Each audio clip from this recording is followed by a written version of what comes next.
I'm ChosenArchitect, and this is, well, Stoneblock 4.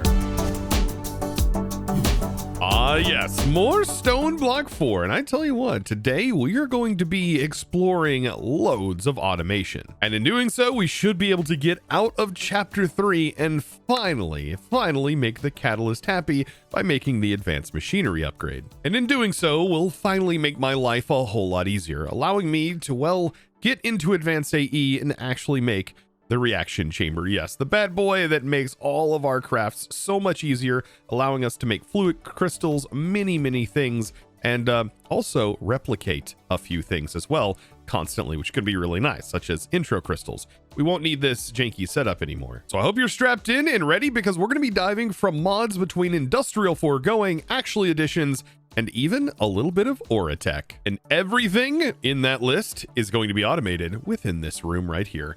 And this is going to be our basic automation starting room. And yes, believe it or not, we can automate all of those machines, and we should be able to fit the simplistic process of doing that within this room only. So yes, notice, by the way, we have the IMI wireless controller that is over here, and I just broke like a goof, but this is actually linked up to this controller up here. So we have another wireless connector that is all linked up, carrying some channels down here, all 128 of them, or at least it should. We can't see how many channels we have available, but we can up here. There's 128. Let's take a look at some of these mods that we are going to be automating. For example, industrial foregoing. This one is going to be relatively simple because of some quality of life that we're given. For example, we can actually make a fluid cow that contains latex. This is actually awesome. And to do this, we need to make insulating resin. And yeah, that's surprisingly easy to make. Let's grab some bone real quick. And I think one of these is going to be good enough for right now. We have insulating resin. We just need to sacrifice a cow. There we go. The cow is in transmutation. Yeah, stay away, sheep. This cow is about to blow. And there it is. It's just like a normal cow. However, whenever you milk this, you don't get milk anymore. You get rubber. Well, latex. Yeah. Now, when handling this cow, just make sure you're not allergic to it, because that wouldn't be good. But I'm going to pick it up, and I do need to make a jar, the fluid cow jar, by the way. And we've already done this with our Ender cow. But this one, just like all of the rest that we might make, we'll just simply throw the cow down like that. We need to grab an anvil and do the most humane thing possible. Drop an anvil on it. And this actually generates latex at a surprisingly quick rate. Like very fast, actually. But just like all of our other containers, I'm going to add it to our fluid list, which is going to go right over here. And I'm going to add a fluid drawer connected to it, get the fluid drawer upgraded, so we have a lot of this being stored up. Now, while I'm working on this, something I wanted to mention up top here, I did actually move my controller to a more centralized area, and I did add some cables. I threw in some cable anchors to make sure these don't connect to the channels, and I connected it across just to keep it symmetrical, but I only needed one connection. It only uses one channel for the storage bus. So you can see the controller right here doing everything that it should. Beautiful. I tell you what, that's got to be about as easy as I've ever produced latex. Normally, you have to set up like logs being stripped and slowly pulled, and you also need upgrades and things like that to sort of speed up that latex gathering process. This right here is so easy to get set up. And now we just have the latex building up inside of our AE system, which means we can use it for autocrafts. And believe me, you're going to want to do autocrafts for industrial foregoing, because the dissolution chamber is kind of a pain to deal with without using AE or refined or any other automation mod that handles fluids. And that's because, yes, we are going to be automating with the dissolution chamber, and we need to make advanced machine frames, which also means we need pink slime. We'll get into that here in a second. But yeah, the advanced machine frame is going to require this craft, and you can see it. We need fluids injected, but we also need latex to be able to make the simple frame first, which also requires the plastic and things like that. Now, as far as plastic goes, our dry rubber, well, we are going to just set this to Autocraft. We just need to smelt the rubber that our chicken is producing. It's so awesome that we don't even need to use the latex to make the rubber, because we have a chicken that just simply produces the dry rubber. That's great. Oh, and by the way, the plastic is actually used for many other mods. It's in replacement, I believe, of the polymer that you would have to make for Oritech and many other things. You can see this can be used for making these processing units. So you don't actually have to go through that really grindy process of making the polymer from Oritech. You can just use the chicken. And if I'm not mistaken, this also looks like it is taking the place of the, what is it called?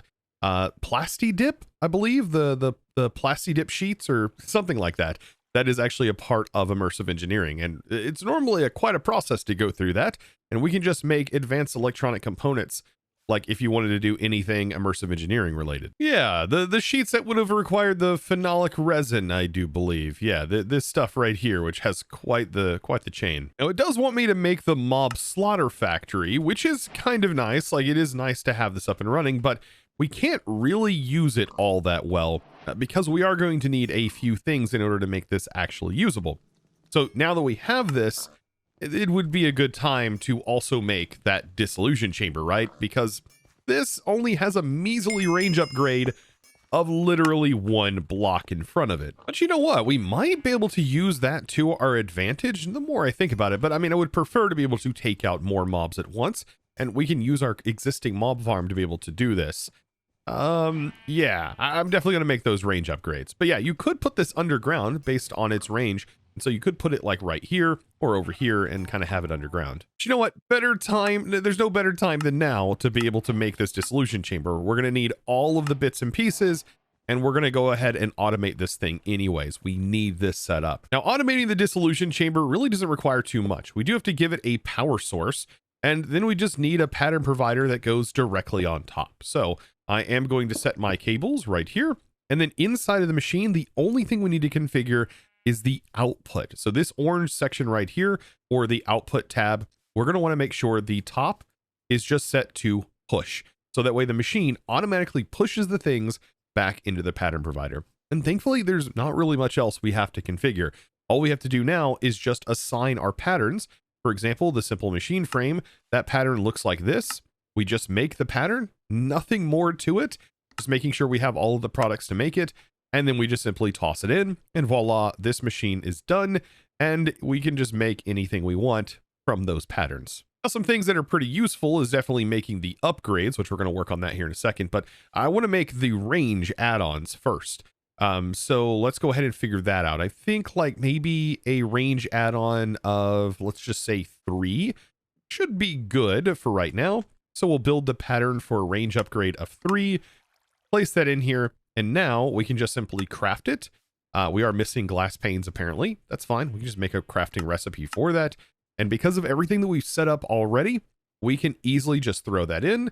And now we are ready to craft this thing. Look at the beauty of that. Now, this is why we want to get upgrades, because it's pretty slow as of right now, and some crafts are a little bit longer than others. But yeah, getting some speed upgrades by making these tier 2 upgrades, which we should be able to just make immediately, is probably going to be a good idea. And already we have some basic upgrades, and I like to throw those inside of the machine.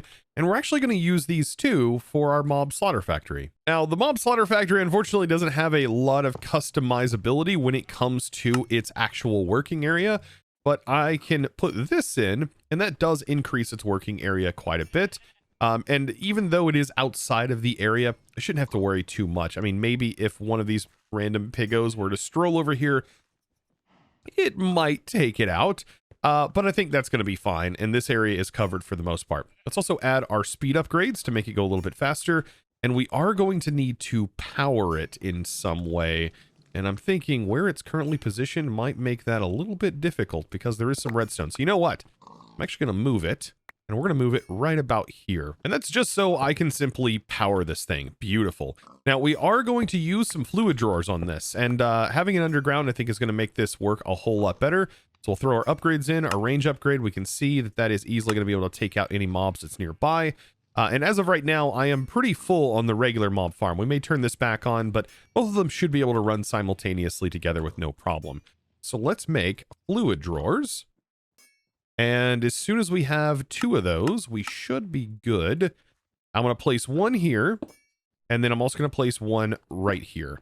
Nice. So these are going to start to fill up. Let's actually break this so we can access that real quick. And yeah, we just need to really turn the farm on. We just need to turn the lights off. Mobs will start spawning, and they should also just be instantly being killed by this thing. So we see that we have meat building up in pink slime. So on the meat side, I'm just going to push that to the left. And so meat is going to end up going over here. And then the pink slime, I'm just going to push to the right. And that's going to start filling that drawer. Just want to make sure to lock these up. And that is all we really need. Add the drawers and then also put some upgrades in here to allow for more capacity. Now, the good thing here is even if the liquid meat was to completely fill up, it would still produce pink slime.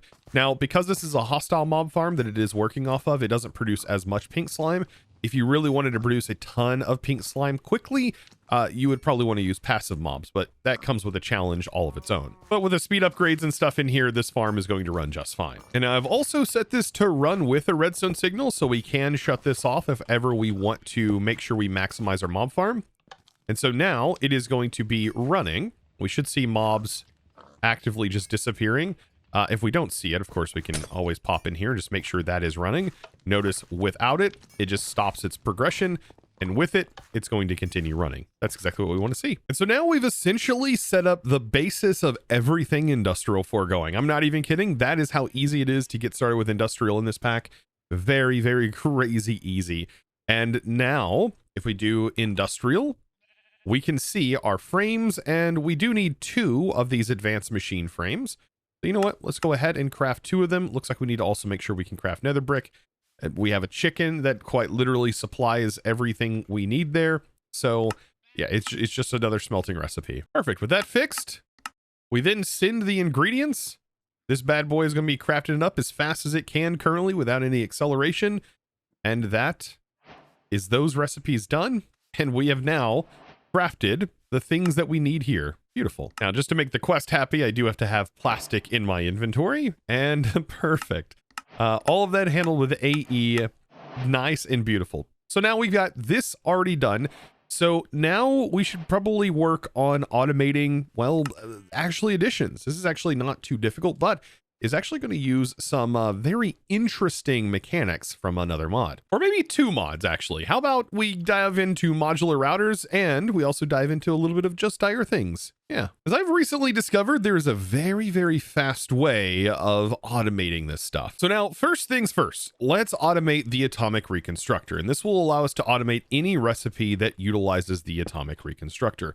It's actually going to be pretty nice, but like I said, it is going to involve a couple of mods, and I think this is going to be very, very quick. Now, first thing I want to do is use a redstone torch to set this into pulse mode instead of activation or deactivation mode. The deactivation mode, the default, by the way, you would need a redstone signal to shut it off. But by doing this, this will actually shut it off and will only activate the laser when it's pulsed. And this means that you can fire this laser incredibly quick, by the way, because of it being on pulse mode. So something like a pulse timer can kind of demonstrate this. So notice it is pulsing, and I set it like that. It is pulsing a lot. So I'm going to go ahead and turn that off, because we're actually going to use this pulse timer to make sure that we can convert things very, very quickly whenever we send them from a pattern provider. So before we get into that, let's figure out how we are going to be dropping these items. So I think what I'm going to do is put a pattern provider right up here at the top. So just a regular one for right now. We may have to have more later on, like more space inside of a pattern provider, so we can make like an extended one. But this will get the job done. That is going to send the items that we want into an inventory. And then from the inventory, I want to then dump them out here. So we can use something like a world transporter to do this. And we'll notice that if we put cobblestone in here, it's going to start dropping it out into the world. But we can actually upgrade these transporters to send more items at a time when this does this. To be able to do this, we are going to need to make some of these industrial foregoing upgrades. And now, in my opinion, all we really are going to need is just a simple efficiency upgrade, and this is going to allow it to basically drop a stack at a time, which is perfect. But now this is where things get a little bit complicated. So we send the items out, but we also need to make sure this only activates and only uses power from like a gate, for example. We want to make sure this only uses power when it needs to use it. We don't want this constantly activating. We only want it to activate when there are items actively on top of this thing to be changed. And that is where an advanced sensor from Just Dire Things is going to come into play, because this gives you so much configurability on where it's looking for things and what it's looking for and how it even sends out redstone signal when it detects those things. So we can actually just place this right here. These do need power in the advanced tier, so we can just slap on a little bit of power for right now. But what we're essentially going to do is we are going to put this block that it is rendering here, which we can figure up here.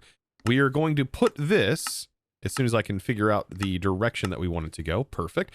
We're going to put this right on top. This is the detection area. And now all we have to do is tell this, hey, instead of looking for blocks, I want you to look for items, specific items. So target items is actually what we want for right now. And so let's place down some redstone and let's see if this works. So I throw an item here. Notice whenever it sees that there is an item here or more than one item, it's going to send out a redstone signal. And that's what I want. The block itself is actually sending out a redstone signal. Now, something cool about using this pulse timer is that by default, we notice that it is constantly sending. We actually don't want it to do this. We want this to send out a constant redstone signal and basically do the opposite of what it's currently doing. So you may be wondering, how exactly do we go about doing that? Well, we just need to change the way that this is reading out. Currently, it's looking for an item greater than 0. But if we change this to less than 1, then what it's going to do is it's going to always send out a redstone signal, which is perfect, until it sees an item on here, and then it shuts off, or more than one item, for example. And that's perfect. That's actually what we want, because this will now shut off the pulse timer. And so we can set this to something like 2 ticks, for example. And now whenever we throw this stack on here, it should cause it to activate. But we want to actually pick this up. And I also think that 2 ticks is way, way too fast. So maybe every 10 ticks for right now. But notice that it stayed on there. These items are staying on here, and that's causing it to activate still. And we actually don't want that either, because we want to collect this once it's done, and we actually want to send it back into the barrel. Or not back into the barrel, but back into the pattern provider. So there's actually another mod we're going to need to be able to pick these items up. And one of my favorite mods to do this with is going to be the advanced collectors from the item collectors mod. So right up here, we can place this. By default, it has quite the range we can see, and we actually want this to be set to whitelist mode. And I am going to decrease the width here, but we do want this range to be kind of big here. So this is as low as we can go, but this upper range is going to be just fine. It's just enough to contain everything within this area. And you know what? If we wanted to get super fancy with it, we can place this directly on top, making sure it's perfectly centered here. And that would be even nicer, I think. So now this right here is the range. I think I'm going to increase the vertical range on it to make sure it goes all the way down to the floor. So there we go, a range of 6. And that is about as good as it's going to get. Now, I did put this in whitelist mode. And that's important because we're going to use this filter to actually collect these particular things from Actually Editions that we're using this for. And so over here, I'm going to look at a few things. We have like canola seeds. Let's just say we're going to add this to the list. Some really important ones that we're definitely going to need is the conversions of the main crystals. We can also do them in block form, which I actually think is going to be a much better option. So let's just add crystallized palace, for example, to the list.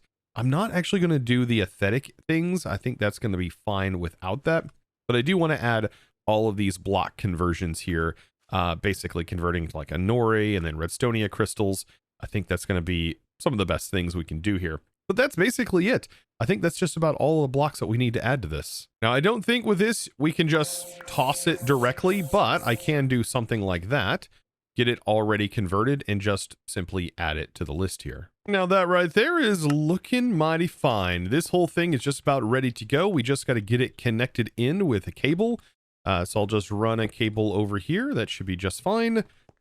And we just need to build the patterns, and the patterns are going to be very, very simple. We're just simply going to say, hey, it's a block conversion, and just simply make the patterns like this. Now we just got to test and see if this works. So let's go to actually additions, and I'm going to request like a block of pallets. Let's just do 10 of them. It's going to toss them down, get converted, and is immediately finished. That is beautiful. Something about an elegant design, I absolutely love it. I don't think I'm going to be adding anything else to this, but if we do, all I've got to do is just make sure to add it to that filter list so it will auto collect. Now, moving on to more actually additions and automation, I'm going to take some of this quartz here, and I do need to change it into this chiseled quartz block. And this one I will just simply toss in by hand. We can also just do anything by hand here because this will continue to run regardless. It just won't auto collect and go into our AE system. But now I also want to convert some regular quartz. Perfect. And so now this is actually all I really need to be able to get into actually additions and actually be able to make this stuff, which is the Empowerer. And technically, now that we've got the basis with the atomic reconstructor automated, all of this stuff should be very easy to automate. I do have to make patterns, for example, for the production of these, so the down block crafting, but outside of that, I don't have to really do too much else. And I can actually autocraft all of the components for the Empowerers themselves and the display stand. Now, I kind of want to see this auto crafting in action. For example, we need one Empowerer. Oh, we also need to auto craft the casing blocks. This is a very, very simple process, by the way. Let's make sure our logs and sticks are auto crafted. I love how once we start the process of auto crafting, like we start to unlock tons of things as we need to auto craft other things. So sticks, right? There's going to be a ton of recipes, and as soon as you craft it the first time, you're going to have it for all other required things. And that's why my pattern list is already starting to evolve, because of all the things that we crafted up last episode. Had so many prerequisites, and I like to get those all crafted up just to make sure we have it all ready to go. Okay, but now that that is out of the way, Empowerer, it's going to drop the items required. Beautiful, and the Empowerer is done. And then we're also going to need 4 display stands for the Empowerer setup, and that had all of the required ingredients as well. Beautiful. Now we've just got to automate and set up this bad boy. So to set up the Empowerer, it is going to be the Empowerer itself, and then you go 2 blocks out on all sides, and then on the 3rd block away from it, there we go. We place down the display stand. So I usually go, okay, Empowerer, it has 2 blocks gaps between, and then you place it down, and that's how it's been for years. I mean, this mod goes way, way back. Now, some things I recommend doing is, well, giving the actual display stands power. Thankfully, the middle section doesn't need any power, which is kind of nice, because you want to be able to either hopper out of here if you do some basic automation, or be able to pipe out of it. And so having that spot available is nice, so you don't have to have items spewed out everywhere. But what I'm going to do here is I'm just going to run some power cables down to this. But before I start digging holes, I do want to show you a cool mod called the pipe connector. And this may absolutely change the way you place in pipes. So, for example, I need to get a pipe from here to here, and I don't want to have to dig a hole by hand. Well, I can actually shift right click to select this after putting the item in my offhand. So I shift right click that position, and then I shift right click this position. Very interesting, right? And so this would place down. I think technically it is a little easier if you place from the bottom of the pipe. So you do have to go a little bit underground, I guess, for this. But let's actually reset these positions here. And to do this, by the way, we can shift right click in the air and hit reset position. Let's just say shift right click first position here, and then I shift right click. This is the next position that I want it to go to. Now, look how cool that is. Now, I also think that you can go directly from the machine. So let's say we don't even have these pipes and we didn't even place them down to begin with. And we just need to go from here to here. We can click on the side of the machine that we want the pipes to run from. And so I can go right here and then right here. And this is going to build up a pattern. Now, this is actually placing it within this block, and we really don't want it to do that. So we can hold down Shift, I believe, and scroll wheel, and we can change the depth. Now, if you do scroll wheel down, it's going to set it to its maximum depth of like 50. But if you scroll up, it's going to bring it down 1 at a time, and you can choose your height. This is so sick. And then as soon as you're ready to paste in the pipes that you have in your offhand, you shift right click and click paste pipes. And it will break the items or the blocks underneath and place in the pipes automatically for you. It is so good. And I can keep doing this. I can go, okay, I want pipes to go here. And I also need them to go here. And I don't have to dig. It's just going to work. Now, you may end up with stuff like this where it's like, okay, well, this might be the most optimal path of getting it from there to there. But there are some other pathfinding options. You have these, for example. Yes, I would have just routed it all the way around, though. But it going completely through may not be the worst option here. Oh, and would you look at that? You can actually set more than one position. Like, I didn't even know this was a thing. So, yeah, I can just keep adding. And so now this has determined that these 4 positions are the most optimal. And you know what? I'm going with it. That is even better. We'll place in our pipes. And now I've just simply got to tap in and add one of our gates to this, and the whole thing is going to power up. That is beautiful. I love this tool. Now, I know this was like a kind of why would you do it sort of setup, but just imagine a much larger setup. This right here is fantastic for those. So now that this is up, imagine doing this by hand. All right, we toss this on here, that gets converted, blah, blah, blah, does the whole thing with actually additions. We now have a diamantine crystal block, and now we actually want to use the empower to empower this. Well, this is where doing it by hand is kind of tedious. I would have to click this one here, click this one here. I would also have to click this here. We have some dye and some clay, and then we click this in the center. And then that's going to do its thing. And then once it's finished, we have to take it off. Now, I could use hoppers to do this, but I don't know if in the future we are going to need more of these blocks. So it might be a good idea to just go ahead and automate it for right now. Plus, if there's anything I want to use in the future, it just is super easy for me to click a button and have the things immediately. So you know what? Let's go ahead and automate the empower. Ooh, and also another reason to automate the empower. Look at that. Oh man, we can make empowered oil like this. So we just need regular crystallized oil. We get empowered oil, and this is like another thing we can use in a generator. 12 seconds. Hey, that could be a pretty decent power source, actually. So now when it comes to automating this thing, modular routers, in my opinion, is one of the easiest ways to do this. And I think we might be able to get away with just using a single pattern provider and, well, this modular router right here. So now my hope is that all of this is going to work as planned, but let's go ahead and take a look at this. So we have a Cinder module, and we need to think of modular routers and have an understanding of it before we can actually use it. So modular router kind of works. It goes from left to right and runs these modules from left to right based on the items that are inside of its buffer slot. So it can send items, it can pull items, it can do power and things like that, but everything happens from this single buffer slot. So if, for example, modular routers sends a item from a pattern, let's say we want to empower this and we build a pattern like this, it is going to send this item first in that buffer, then it'll send this item, then it will send these 3 items into that buffer. The goal is to pull these items out and distribute them correctly. And so if the first thing in the list is the actual item that goes into the center of the empower, well, we probably want to make sure that is done first in this list of modules.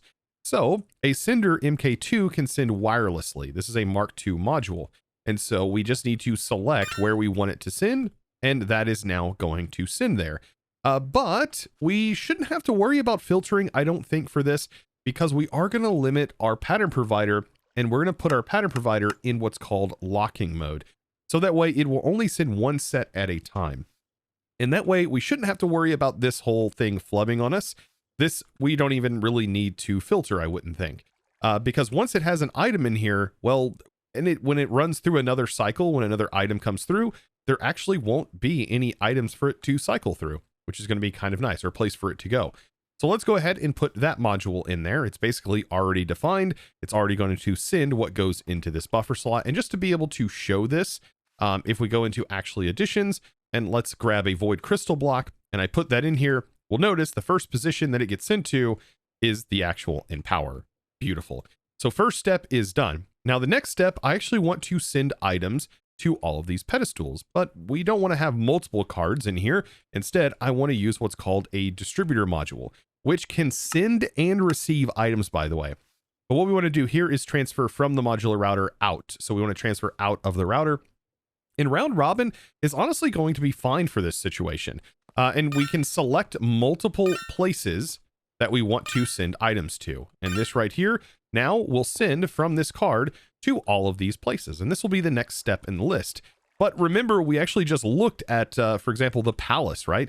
We just looked at what that empower recipe is, and it requires 3 shards. And I think these pedestals can actually accept more than 1 item at a time. So just to make sure, and also to be able to show you that there's a cool function of the modular routers, we can actually limit how many, each time this runs through an operation, how many it actually puts into each of these machines. And to be able to limit that and do this, we'll use something called a regulator augment, which will go inside this. And we're just going to set this to only allow 1 item at a time inside of these machines. And this is going to go into the next slot. That is pretty straightforward. Now, what we need to do is we need to receive the item after it has been finished and has been processed up. So let's pop on here, and I'm going to use a puller that is a Mark II, which means it's wireless, up to 24 blocks without range upgrades. And that we don't have to filter really either. Once the thing is finished, it can then pull it out of here because it does have like a dual inventory setup. And that is only going to pull finished products back into this buffer slot. And this is perfect. By this point, we have nothing else going into this buffer slot. So we should be fine because of us locking our pattern provider. Then after we have received that item from the puller, we then want to send directly into the pattern provider. And we can do that with a regular MK1 just by selecting the upside of the modular router, and the upside is actually where it's going to send. And that should be just about everything needed in order to fully craft and automatically craft everything from the empower.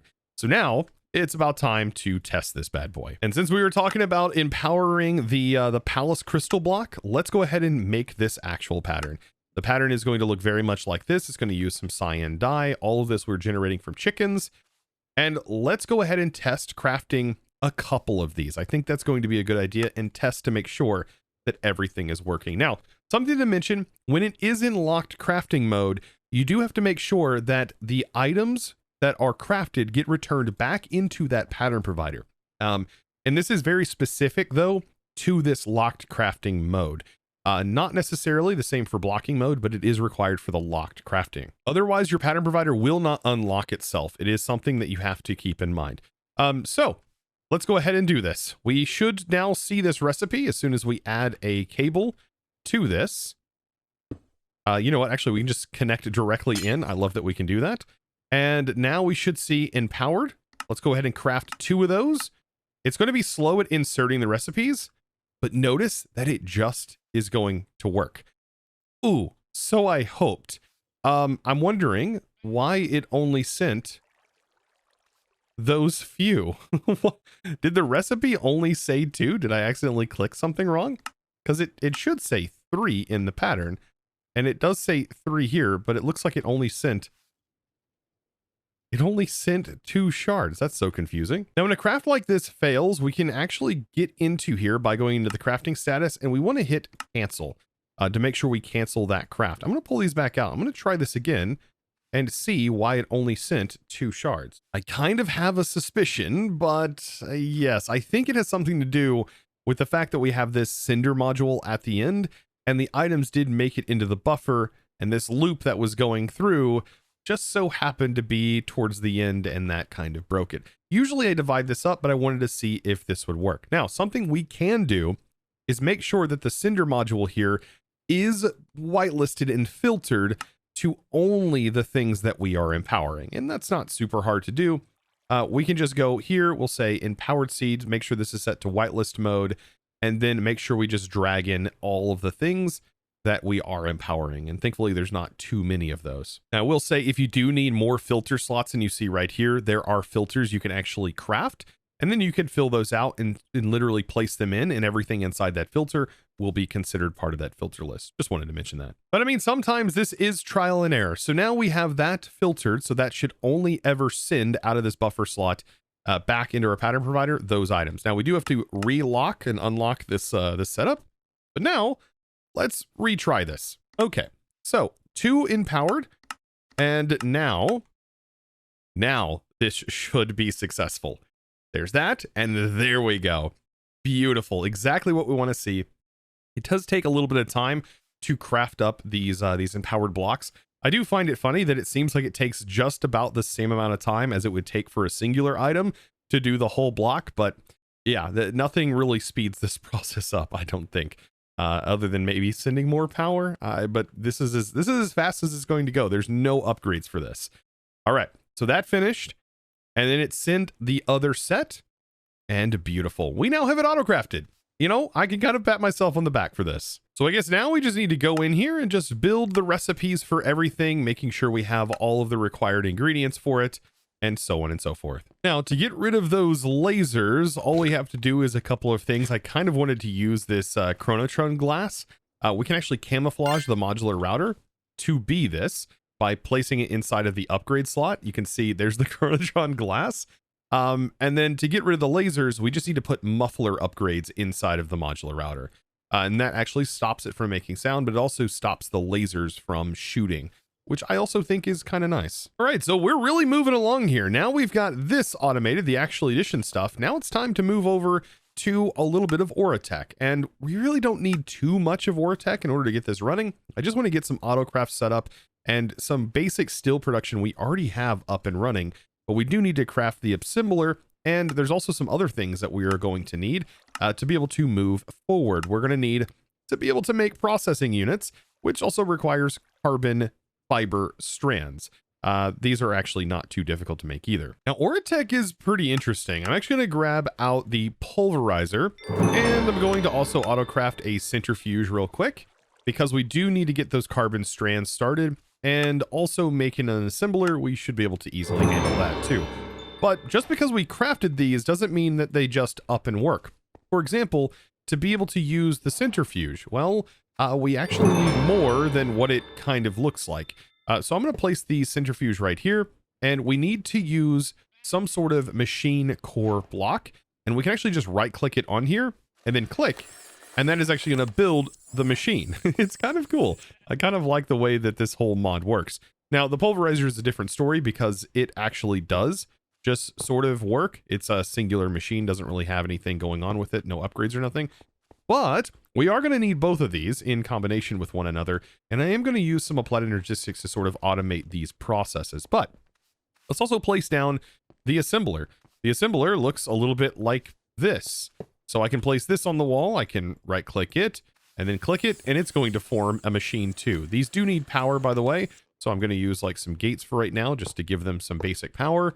And you can kind of put this really wherever you want. Now maybe it'll make these strands. I'm just placing coal in here, and then I have a transparent item pipe from Oritech with it set to extract to send down here to make these strands.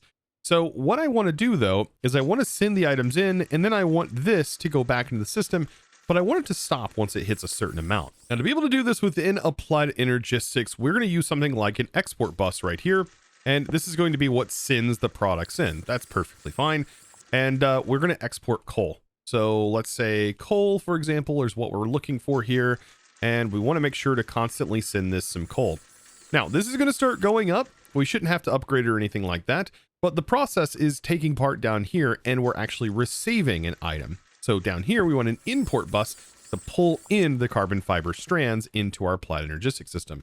So now within Oritech, you can see these are going up, but I don't want this to just constantly be filling and constantly fill up our stuff. Let's say we want to keep like 2,000 carbon fiber strands in stock at the moment. To do this, we can use a level emitter and send this import bus a redstone signal. I think that would be kind of a good idea. So what we can do to be able to do this is we can power this block right here. And an easy way to do that is by just adding a cable off to the side.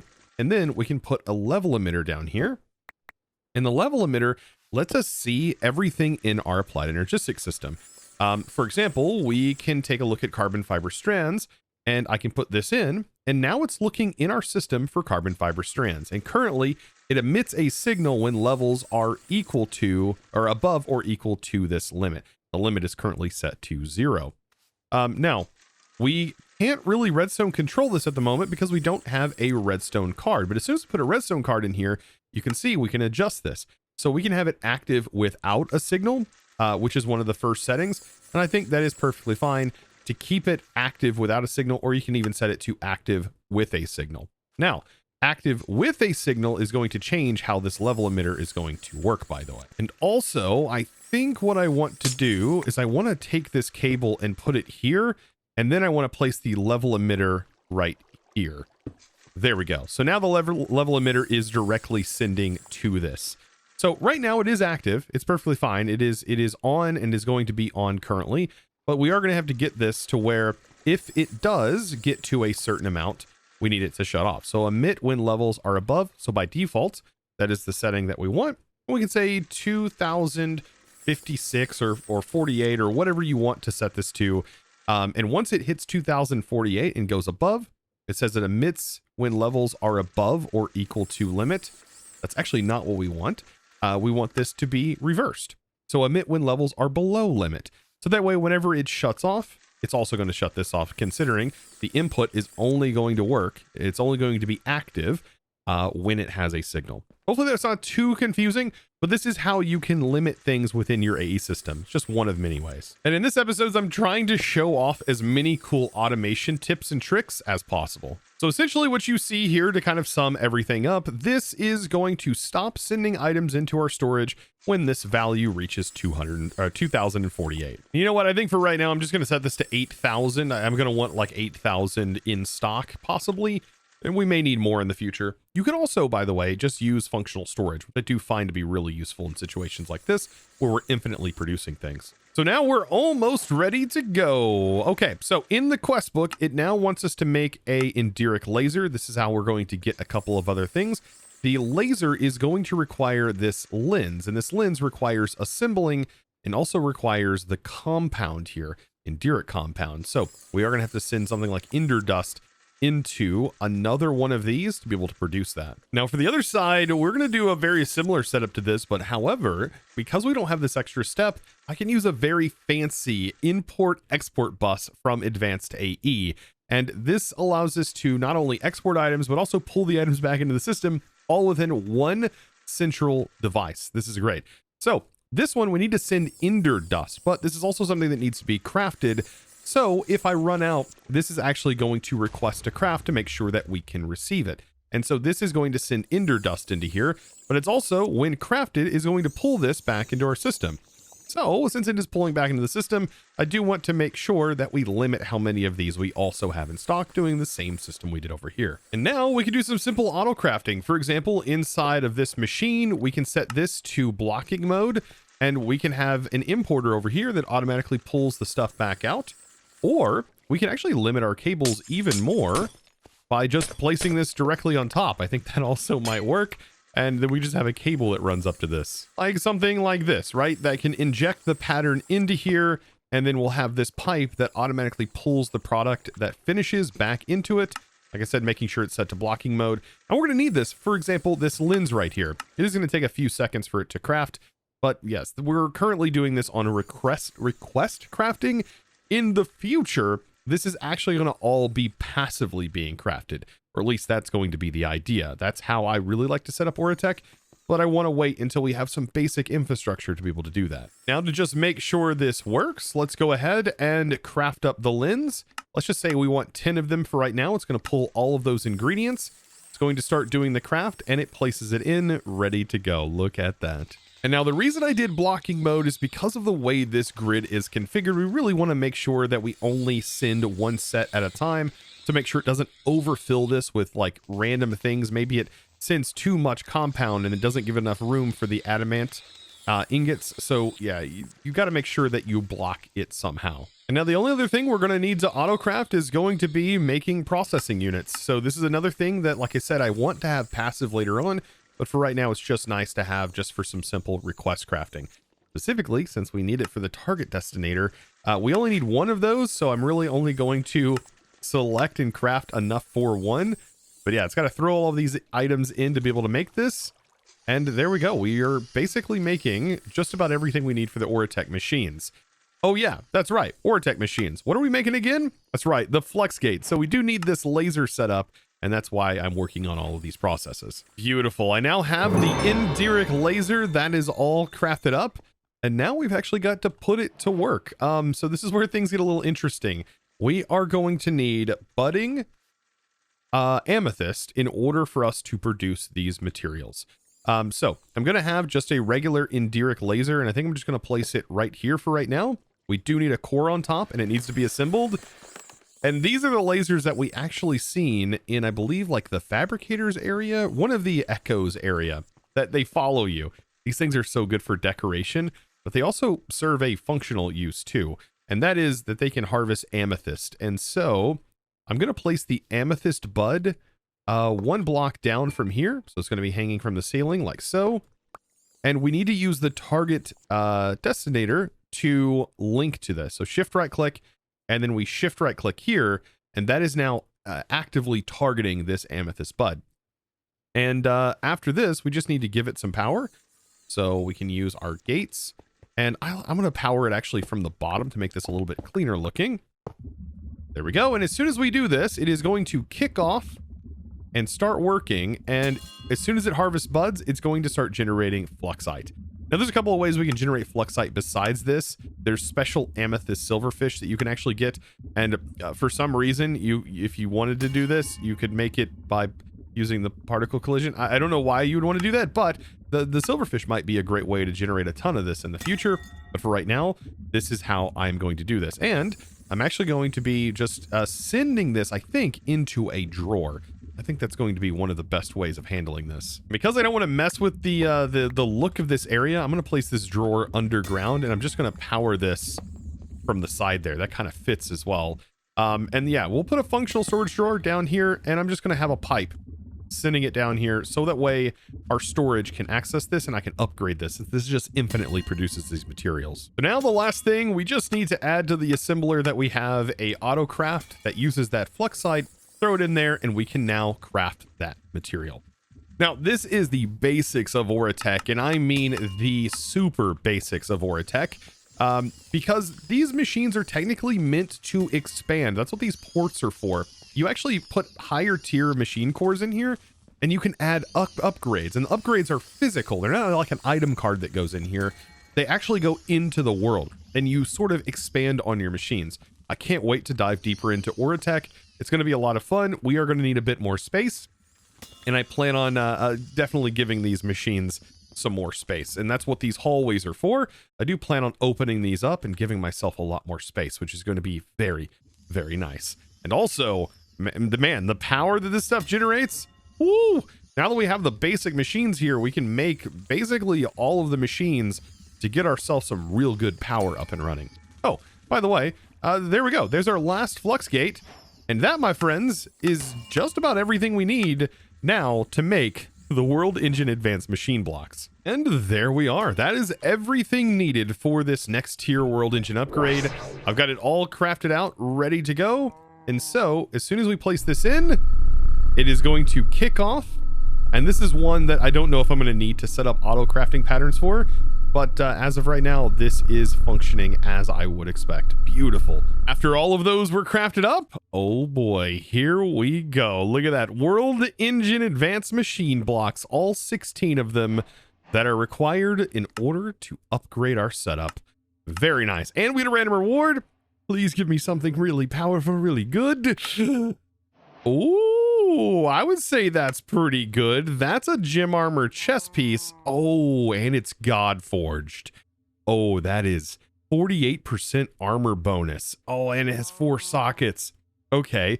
Explosive damage taken reduced. Projectile damage reduced. Physical damage reduced. Yeah, I feel like that's a pretty powerful piece of gear. And look at our just health going up. And I do believe that this also, because of the components required in it, it prevents you from catching on fire. And also, the body stone in it does activate and will keep you constantly saturated, which is very, very nice. Look at that. Full saturation. It's a really powerful chest piece right here we just got. That's one of the powerful items I wanted. I tell you, what a pull that was. Okay, let's head back to the spawn because we do have to talk to our Echo real quick. So we'll have a nice talk with the Catalyst. I'm pretty excited about this because we have now really started to push the progression here. All right, what does the Catalyst have to say after we complete this stage? Beautiful. It says, That's it for me now. Go check in with the other echoes and maybe they've cooked up something fun. Interesting. And all the stuff in the shop has now been unlocked, including Dislocator, which this is a really nice item. I think we can handcraft it though, potentially, but still. Ooh, we also have the max tier installer now that we can buy. I don't know if we can craft it just yet, but we're probably going to be able to very, very soon. All right, so we've completed that, and now we just click this to auto submit and build out the world engine upgrade. Oh, this is so good. Oh, and our cow's just chilling there. That's great. And there's all of our new blocks going in. This is great. This is fantastic. And that just allowed us to craft the one thing that I really need, the reaction chamber. Yes, I need this. We have all of the upgrades for it. I'm definitely making this bad boy. But before I do that, we do need to go back to spawn and we need to speak with our Echo and receive our new update. And let's see what our Echo has to say. All right, so we'll complete this stage. We are now done with the Infernal, Catalyst, and Lightbender. And now we open up to a new section. Your world engine can now support Tier 4 upgrades. The WERK will now reboot 3 additional archives. The Echo of the Wormrite will lead you into the realm of the Draconic and the Void. The Echo of Twilight and the Echo of the Ancient will guide you through several vaults across distant dimensions. Ooh, okay. So our Echo of Guidance is going to be unlocking some things. So Draconic Evolution, I see here with Draconic and Void, and then the Echo of Twilight and Ancient. So we're going to be dealing with some things possibly from the Twilight Forest mod. Oh boy. All right, so checking in on those will work on next episode, but for right now, I think it's time for us to head back, like I said, and make that reaction chamber, which is such a nice quality of life. And so with all of the things readied up, we toss it in, and now we wait. Oh, and this is gonna be so good. My goodness, that reaction chamber is so pretty looking. Ah, beautiful sight. And much like all of these that we have set up, I essentially just want to take a pattern provider and attach a pattern provider to this. And all we need to do is simply send in the things and make sure we set our output and making sure the output is set there to go back into the pattern provider. And that's really it. And now we're going to be able to get more into this in the future, especially with the Just Dire things. But some of the main things that I really want to make sure I'm producing are the Fluix crystals. We definitely want to be able to automatically make patterns for that. Going to automatically send the water, all that stuff. We get some speed upgrades in here. This is a beautiful machine. And we also wanted to be able to charge Certus quartz, one of the fastest ways of charging Certus. Absolutely love it. And we can also now use it to dupe intro crystals and keep them in stock. I'm going to show you how to do that real quick. Now it is quite simple to be able to duplicate all of these required things to be able to make more intro. But to be able to do it, you are going to need AME requester because it is a recursive craft. And one of the things that is an issue with recursive crafts is AE's normal crafting won't allow you to request craft it. So we have to use something like a requester, for example, and then we set these in here so that way they do individual amounts. And this kind of gets away from that recursive crafting issue. So if we go to extended, we need to first produce intro dust from our intro. Let's actually toggle these off, I think, to be able to set this. Maybe we need intro dust actually. Is it actively starting to craft this? No. Okay, so back in here, I'll take my actual intro, and then we have a stock amount and batch size. Now, the batch size is kind of important. I'm going to leave it for right now, though, and I'm going to say, let's do 256, and then right here, we have to also accept this, 256. We'll click that to submit the changes, and then we also want to produce intro down here. Don't know why that changed that one. Okay. 256, it can be a little bit weird whenever you're playing around with this, but that's going to start. And then we'll say 256 of this too, and then we'll target that. So what should happen is this will then start to do its thing. Let's also grab some acceleration cards. And we'll make sure to throw those in here so it goes a little bit faster. But what should happen is now the crushing of intro, as soon as we make a pattern for that anyways, is going to go into this. And then that is going to start that request. You can see right there, it does a thing. Pretty cool. We can change this recipe, by the way. which I think would be a good idea. Set it to maybe 32, so it does 32 at a time, since the batch sizes for it are usually set to 32. But there we go. We'll throw that back in. That's going to continue to do those crafts just like that. And the biggest limiting factor right now is just simply how slow the crushing factory is. But we should be able to watch our intro that we currently have start to slowly go up. It does consume it, but remember, it's going to use that to make 64. And so it's going to continue to do this until it reaches this value right here of 256. So that is something that you can change. You can go in here. I'm going to add a 0 to that, right? Or 4, for example.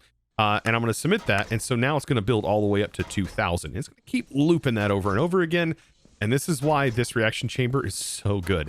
And I'm so happy we are now at this tier.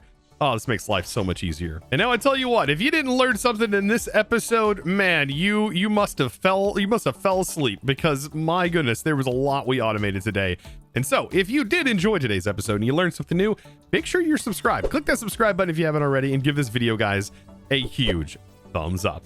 And with that being said, it's now time for me to thank the amazing supporter that makes videos like these possible. And that huge thanks is going to go out to NW Carbide. Thank you so much for your amazing support in choosing to support me over on the Discord, or becoming a Discord premium member, and just supporting my content in one of the best ways possible.